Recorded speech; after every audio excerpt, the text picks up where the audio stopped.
This episode is brought to you by AWS. Amazon Q Business is the generative AI assistant that can securely understand your business data, summarize results, and streamline tasks.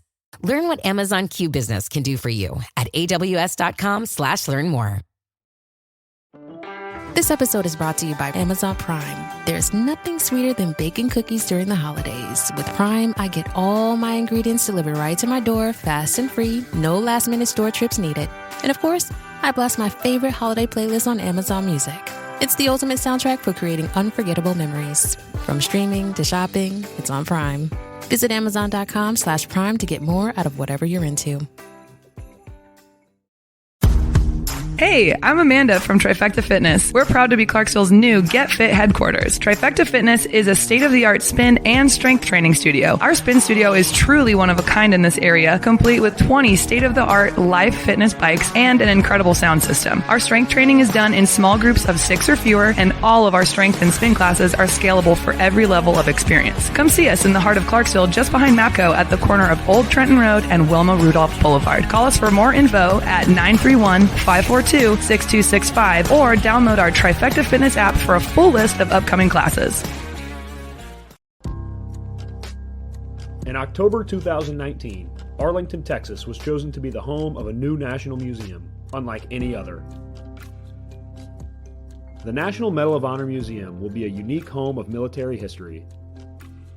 The 100,000 square foot museum will house exhibits, archives, and artifacts relating to the 3,500 U.S. troops who have been awarded the medal, the nation's highest honor for valor in combat. The museum will have 31,000 square feet of galleries dedicated to U.S. troops who have received the award. The museum CEO, former Navy SEAL and NASA astronaut Chris Cassidy, said the museum will focus on education as much as preservation. The building will have 5 areas dedicated to Medal of Honor winners from the Army, Marine Corps, Navy, Air Force, and Coast Guard. The main gallery will be located in a central plaza under a 25,000 square foot slab of steel, which will appear to be suspended in midair. It will be supported by 5 pillars. Black Rifle Coffee is a corporate sponsor of the museum, as are the Dallas Cowboys. The museum's board also includes over a dozen major corporations and 6 Medal of Honor recipients, including David Bellavia, Patrick Brady, and Britt Slabinski. Army Staff Sergeant Bellavia was awarded the medal for clearing an entire house by himself on November 10, 2004, as a squad leader in support of Operation Phantom Fury in Fallujah, Iraq. He killed 4 enemy fighters and wounded a 5th in close quarters battle. Army Major General Brady flew and coordinated the evacuation of 51 seriously wounded men during a firefight in Vietnam in January 1968. Slabinski, a Navy SEAL chief and team leader, led a rescue team of SEALs during Operation Anaconda in Afghanistan in March 2002. Slabinski and his team flew to a mountaintop ambush site to rescue Petty Officer First Class Neil Roberts, who had fallen from the back of a helicopter. Slabinski led the team through almost constant combat against an entrenched Taliban force. Along with the board members, former presidents Jimmy Carter, Bill Clinton, George W. Bush, and Barack Obama serve as honorary directors. The museum is expected to open to the public in late 2024.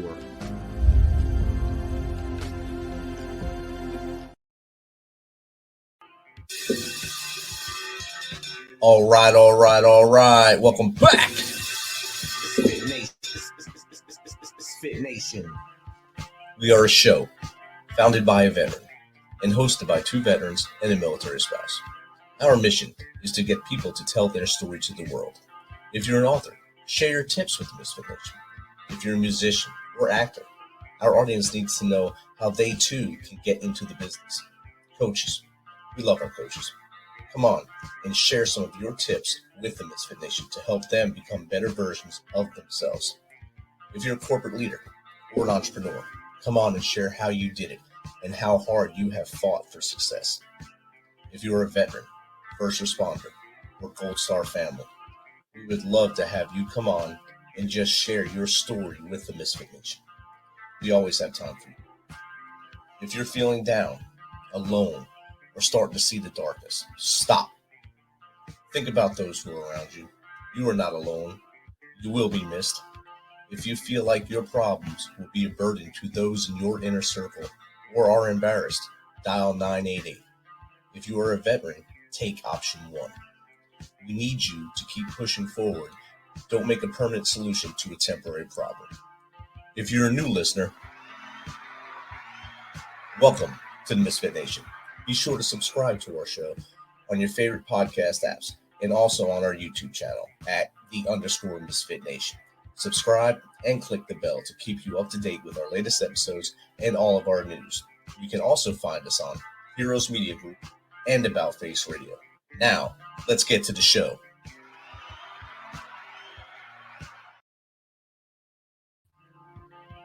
All right, y'all, we have a good one tonight. The show's coming at you from tomorrow where he is, and here today, of course, where we are. Our next guest is an inspiring, relatable, and transformative keynote speaker, facilitator, author, and helicopter pilot. He's well known for smashing stereotypes and transforming self-leadership.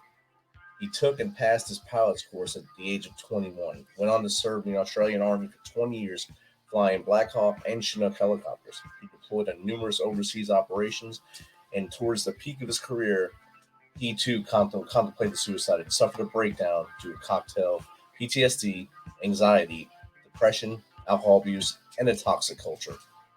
It wasn't a war zone that tore him apart. It was all his time in service, and now his time after. So without further ado, let's welcome Kevin Humphreys to the MisFitNation. Welcome, Kevin. G'day, Rich. Thanks for having me, mate. I just gave a couple sentences about you. You have an awesome career, a long career, and you continue to serve now in different capacities. And I'd like you to just expand upon that for the MisFitNation now. Yeah, mate. The very short version is left high school, went straight off to officer training, got through pilot's course by the skin of my teeth.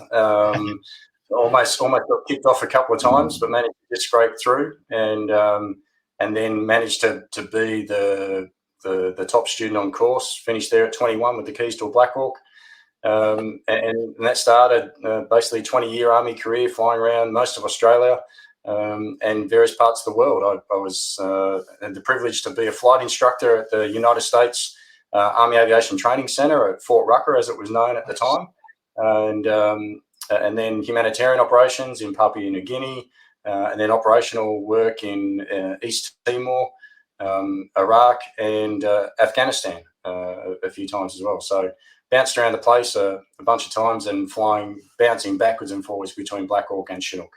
And I was held most roles, from being a line pilot to a maintenance pilot to an instructor pilot to being a company commander and a task group commander as well. So, but right towards the end of my of that 20 years, I fell in a heap, contemplating breakdown and contemplating suicide, and had a breakdown, I should say, and that took me to the absolute depths of the world, and when it came to actually going to do it, I collapsed. I just couldn't do it. And that was the most shameful sensation I've ever experienced in my life, to feel that I'd failed my country, that I'd failed the Army, failed my unit, failed my family, failed my parents, failed everybody. And took a long time to come back from that. But after 9 months or so, I eventually got back to work a couple of days a week.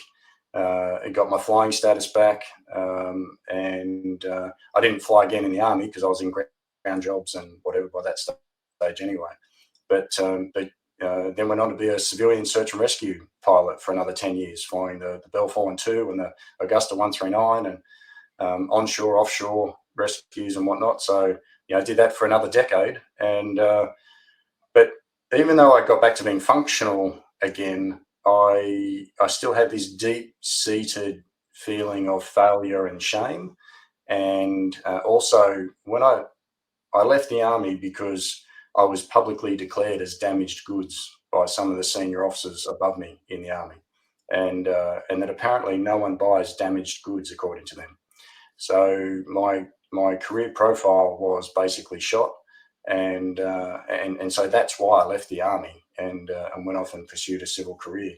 But even though I was functioning at work, I was very bitter and very angry for how I left the army, and had this deep-seated shame. So when I left the army, I actually asked my wife to keep it a secret, keep all of this horrible stuff a secret. And we constructed our personal and professional lives for what ended up being 7 years, so that those topics never, ever came up. And it wasn't until I was getting some coaching with somebody that through business coaching, and this incredible woman, and she said, Kevin, I know there's something you're not telling me. I know that there's something you're holding back from me. And until you tell me the whole truth, I can't help you fully. And anyway, it was through a bucket load of tears that I eventually came out with it. And she asked me a really poignant question. And she said, if I accepted that I had suicidal ideation and that I have a mental illness, and I was, no way, it's all their fault. It's all it's because of them that I'm like this, and it's not fair. And she said, what if acceptance doesn't mean any of that? What if acceptance has got nothing to do with that? What if acceptance means I don't like it, want it, or condone it? It just is, it just was, it's a historical fact, and it's got no more relevance than the colour of the chair or the colour of the carpet. And that just sat me back in my seat and went, you know what? I think I can work with that. I reckon I can work with that. And so a couple of months later, I released my secret to this business group, not a psychology group, not a men's group, not a counselling group, but a business coaching group, and released my secret to them. And I'll tell you what was just incredible about that was I literally had men walking across tables to get to me, to give me a hug and say, mate, your story's just like mine. I just haven't got the balls to talk about it yet. And that was just incredible. And I felt 20 centimeters taller and 20 kilos lighter, 40, 50 pounds lighter just for getting it off my chest. And then the lady who was running the business group, a different lady to the one who challenged me on acceptance, she said, okay, Kevin, next month you're getting on stage and talking about it. I was like, no, I'm not.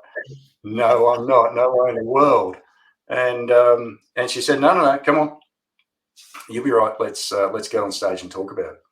And anyway, I did, shaking, trembling, crying. It was pretty ugly. And but again, that point in time of getting on stage and sharing some stuff that had gone on with me, and really importantly, what it meant to me, because we can have the same event happen to both you and I, Rich, but as we know, you'll see it one way, I'll see it a different way, and it's not that either is right or wrong, it's just that they're different. And so by sharing my experiences of what these things meant to me and the impact it had on me, then allowed other people, particularly men, to start unlocking some of their issues and going, that's similar to mine. I kind of get that. And so I then, the following month or about 2 months later, got up on stage and did it again, slightly different, but essentially the same. And people kept on saying, Kevin, keep talking. People need to hear this. And anyway, I did. And one thing, and then I started doing a whole bunch of volunteer presentations to different groups, to veteran groups, to defense industry groups, to community groups. And then someone came up to me and said, hey, Kev, can you come and do that at my workplace? And how much do you charge? I said, oh, I don't charge anything. I just do this because I think it's the right thing to do. And they said, well, I can't have you come to my workplace and me not pay you. So one thing led to another, and I went there, did that. Another organisation said, can you come and talk at our workplace, and how much do we pay you? I gave them the same story. I said, no. They gave me the same story. And so now I'm a full-time keynote speaker. I get on stage and talk to people about my experiences, about mental health, about leadership, about resilience, about change, and do it around the world. So I was in North Dakota at the start of this year, and New Zealand in April, and various places in Australia as well. So it's been and I'll tell you what's really amazing about this is that 20 years serving in the nation's military, various parts around the world, doing some high risk missions and whatnot. And then 10 years serving the community through emergency services, first responders, getting people out of harm's way from a domestic perspective. But I tell you, the sense of service I get now from being able to have the impact I have on people from stage, and the feedback I get from people about the difference it makes to their lives, to hear someone else going through it and giving them the courage and the strength to tackle their own demons, it honestly is the highest level of service I've ever experienced. It just is incredible. I never ever thought I would see it like that, but just amazing. I can imagine. I get that just doing the show here, being able to talk to veterans like yourself or other first responders too, that have gone through that roller coaster and maybe hit rock bottom and almost did the same as you and got to that point. And luckily you're here today with us and you hit that point, but you collapsed and were able to come back to us, and you were able to find the help that you needed to get over the bridge and be able to say, now I'm an advocate for mental health. And I'm able to say, hey, I don't want you to be lost. I want to share my story, and hopefully my story resonates with you enough where they do jump over the table and hug you and say, hey, thanks, man. Thanks for doing this for me. And now I can breathe and maybe tell my story and do the same thing. And that's amazing that you're on that journey as well. Yeah, mate, absolutely. And this is the really important point, that me telling my story is actually not about me, right? It's really, really not about me. It's about the other person being able to see the similarities in their experiences. And that's the bit that's really magical about it, and truly transformative for people. Definitely. And I see in your profile, you're the mental health ambassador for Airbus Australia as well. So Is that doing speeches to the workforce there, and maybe helping them get motivated to get the help they need if they do need it, or recognizing that they may have a problem or not? Yeah, so all of the above, really. So I go around all their base locations and give mental health presentations, as well as they have a leadership program that they run for junior and mid-level leaders coming up. Excuse me for a sec. And so their leadership program, I'm a regular feature. I've got a regular Wednesday 3 p.m. time slot in that leadership program. I go in there for an hour and a half to 2 hours and talk about my experience and mental health and what I started calling mental health leadership. And now I've evolved it into what I call noble self-leadership. But really, it's about mental health being the foundation for your own self-leadership. And then once you're truly leading yourself in every domain, be it physical, emotional, spiritual, and spiritually is whatever that means to you. It might be religious, it might be just connecting with yourself, and then from there looking at leading others, so that you're coming from a really strong foundational position before trying to lead others. And that was born out of my own experience, where I realized one of the failures of servant leadership, and people talk about servant leadership a lot, and I think servant leadership is brilliant, but one of the failures of servant leadership is when you do it the way that I did it. And when you do it the way that I did it, it was everything, 100% of your leadership and 100% of your energy is put into the welfare, the well-being of everybody else. And I wasn't looking after myself. I wasn't ensuring I was getting quality sleep. I wasn't ensuring I was getting sufficient nutrition. I wasn't ensuring that I was doing exercise. I wasn't ensuring that I was aligning to my own values first and foremost. I wasn't, doing all these things that were required to make sure I stayed healthy in every aspect and then lead other people. And so as a result, that's one of the reasons why I had my breakdown. Definitely. And I think a lot of guys and gals from our generation of service, like you did 30 years, I did 22 in the Army, you did 20 in the service, and then 10 after.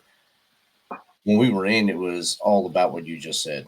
You give everything to the uniform. Everything you give is to that uniform, and never look in the mirror and say, I need to take care of me. Take care of all those around you, make sure they're good. But no one was really looking after us. And I think for a long time, it was still the case probably until midway through the first part of the war here, the global war on terrorism. And then people started looking back and saying, maybe our leaders need help too. Yeah. And now that dynamic is a little different, because now it's not, I guess, evil to have a mental health issue. It's strength to say that you have the issue now, and you're applauded if you go get help now. Whereas before you were kind of like you, persona non grata, saying, "Oh, you're no good for service anymore." Oh, absolutely, yeah. Going back to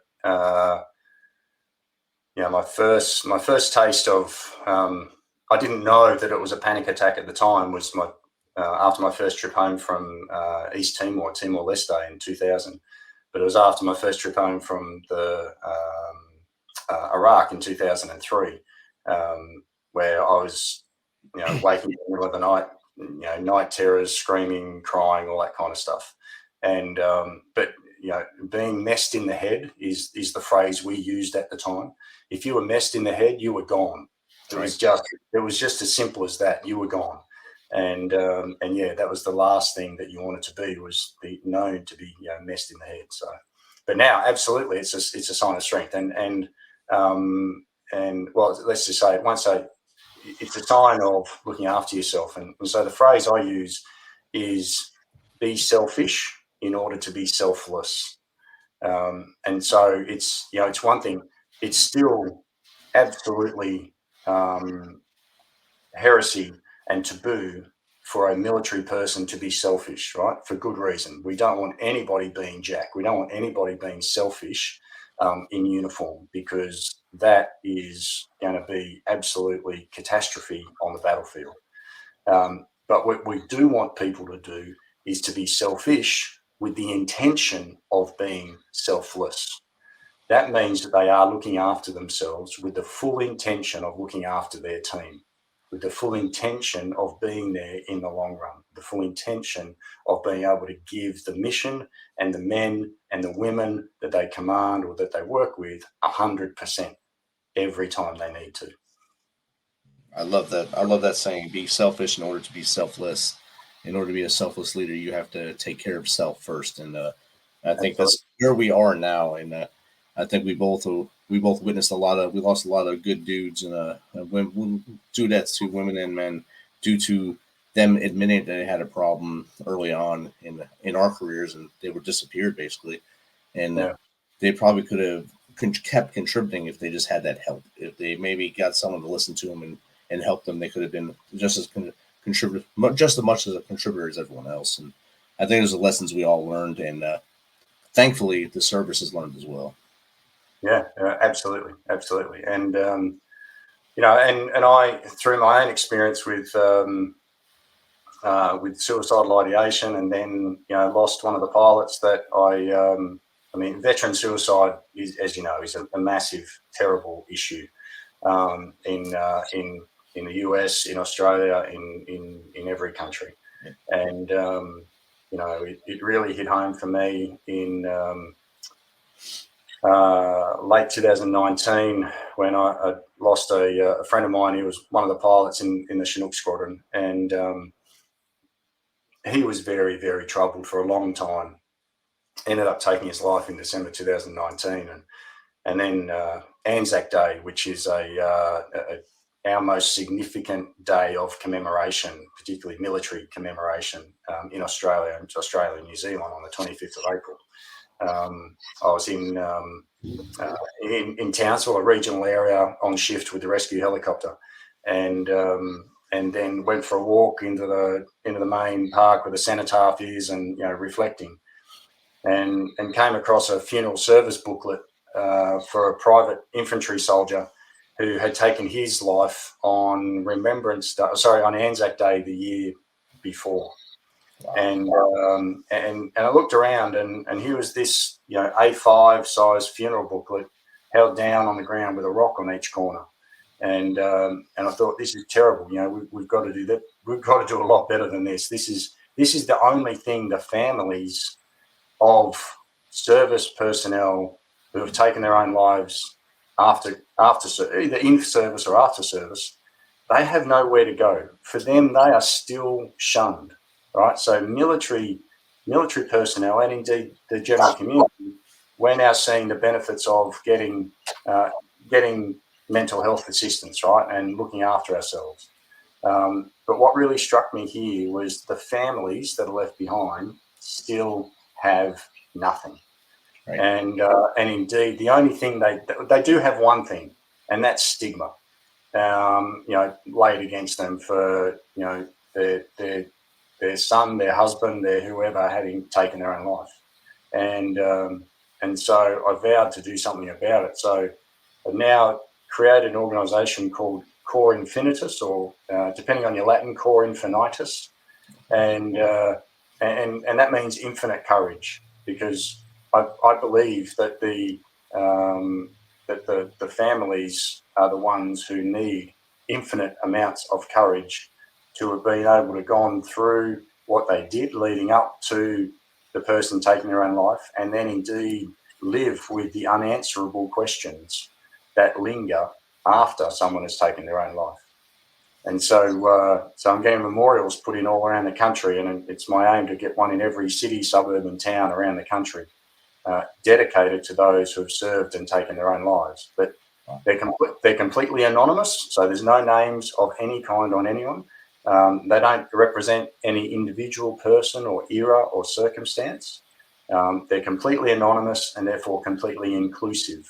So it doesn't matter on the era, whether it's World War One. We had soldiers after World War One coming home on the ships who jumped ship. More than 60 of them that we're aware of jumped ship into the ocean because they couldn't face coming home.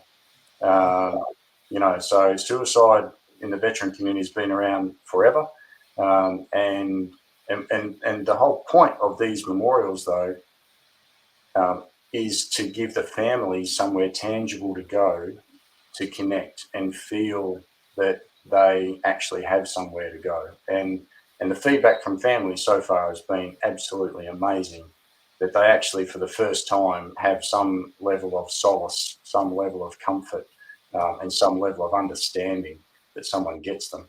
So, I think we need, and I'm guessing that a very similar story in the US. The families are needing a whole lot more support than they currently get.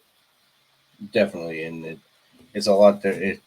It's a lot of the same, and I think in some aspects they're getting some of the same, respect as a gold star. So someone that gets killed in combat, they're getting some of those same benefits now, but they don't have the community like you're talking about, where in the Gold Star community you have a lot of wives or husbands and kids that all know each other somehow through loss.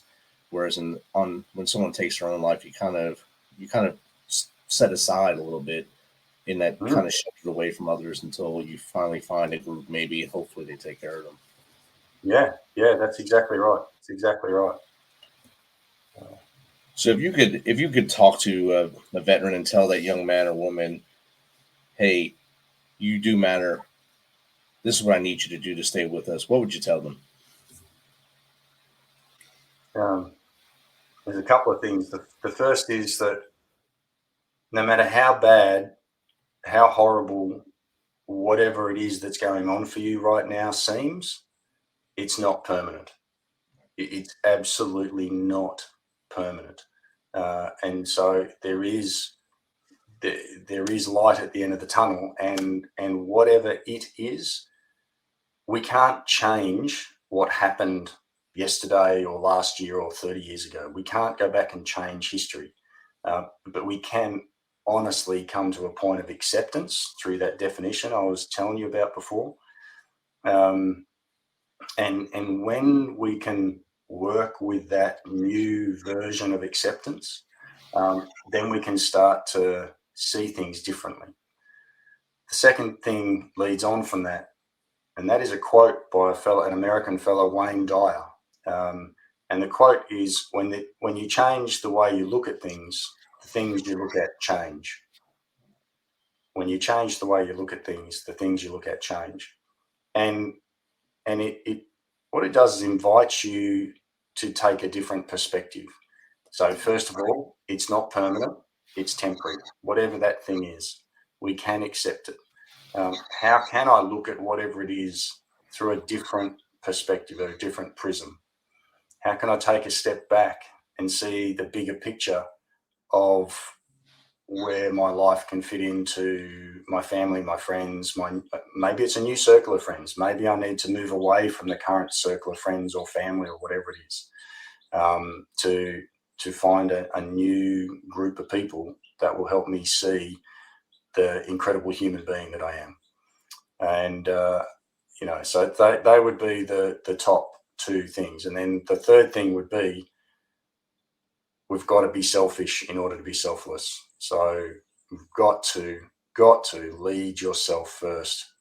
And the analogy I use for that in the workshops and presentations and whatnot is the oxygen mask in the airplanes, right? When the mask drops from the ceiling above you, pull down on it firmly to start the flow of oxygen, put it over your nose and mouth, secure the straps firmly, start breathing normally. Oxygen will flow without the bag inflating, right? So getting a quality night's sleep, putting quality food into your mouth, just like going to the gym. It's not the first time you go to the gym that you build the biceps. It's the 8th and the 18th and the 88th time that you go to the gym that you start to see the results. And it's the same. It's not the first time that you eat an apple that you'll see the results of that apple. But it's when you start doing that, just one apple every day, starting to change your nutrition and improve your nutrition, that you start to see the results. And so, it's not permanent, it's temporary. When you change the way you look at things, the things you look at change. And be selfless in order to be be selfish in order to be selfless. Awesome. Great advice right there. Both quotes are amazing, and the advice is spot on. And we say it right in the beginning of our show: don't make a permanent solution to a temporary problem. We broadcast that every show. I'm not going to change that until we stop seeing those numbers as high as they are. And checking on our brothers and sisters to make sure they're well. Mm-hmm. Kevin, it's been great chatting with you. How does someone get in contact with you if they want you to maybe speak to their organization, or maybe just talk to you about your organization? Yeah. So you can go to, I've got a couple of different websites for my speaking. It's my name, kevinhumphreys.com.au, because I'm in Australia. So put the .au on the end of it. There you go. There it is on the bottom of the screen there. And for Core Infinitus, it's CORINFINITUS.org. There it is. That one's on the screen too. Perfect timing. So you can go to either one of those and you can reach out and grab me there. I'm also on LinkedIn and Facebook. Just search my name and you'll find me on both of those as well. Awesome. Kevin, thanks again for taking some of your time today for you, tonight for us, to hang out with the Misfit Nation and share a wealth of knowledge with us. Mate, absolute pleasure. I'll be back over your way again in November. I'm planning a few speaking engagements over there in November, and then back again early next year is the tentative plan. So, all right. It'd be great to catch up with a few folks then. Awesome. If you make it to Tennessee, let me know. We'll hang out. All right. All right. Sounds good. Thank you, Kevin. All right. Thanks, mate. Thanks, Rich. See you later. Bye. Thanks for checking us out and being a part of the Misfit Nation. Don't forget to visit our website at themisfitnation.com. It's themisfitnation.com to catch up on all of our episodes and also to get some of that great Misfit Nation gear. As always, be humble, stay hungry, and keep hustling because we are